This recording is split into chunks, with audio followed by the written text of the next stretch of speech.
අයිබෝවන් දයානන්ද ගුණවර්ධන කියන නාට්‍ය ශූරීන් නිෂ්පාදනය කරා බක්මහා අකුණු කියලා වේදිකා නාට්‍යයක්. මේක Marriage of Figaro කියන නාට්‍ය අනුසාරයෙන් ලියපු අනුවර්තනයක්. එතකොට මේ නාට්‍ය පසු කාලෙකදී ඔහු චිත්‍රපටයක් කරා. ඒකේ නම බක්මහා දීගේ. ඉතින් මේ දෙකේම තිබුණා මේ මං කියන්නේ යන ගීතය මලකින් මලකට. හැබැයි මං ආසයි පොඩි කතාවක් කියන්න මේක පිටුපස්ස තියෙන.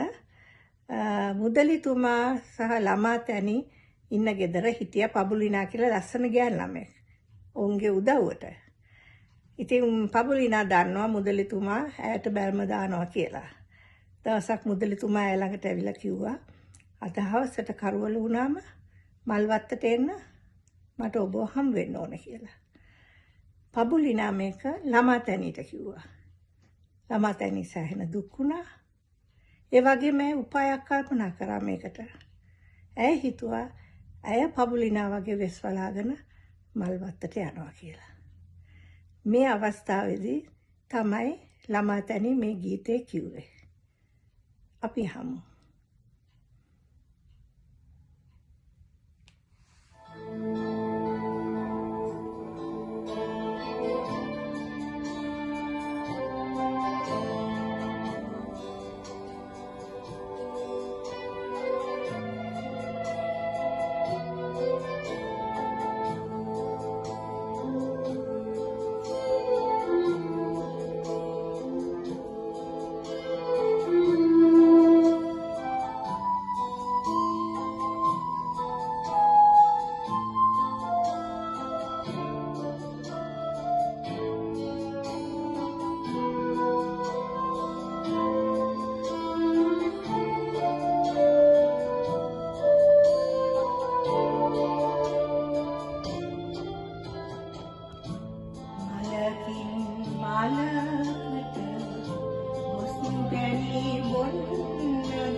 නොයන ලෙස ඔබ රැකගන්නෙමි.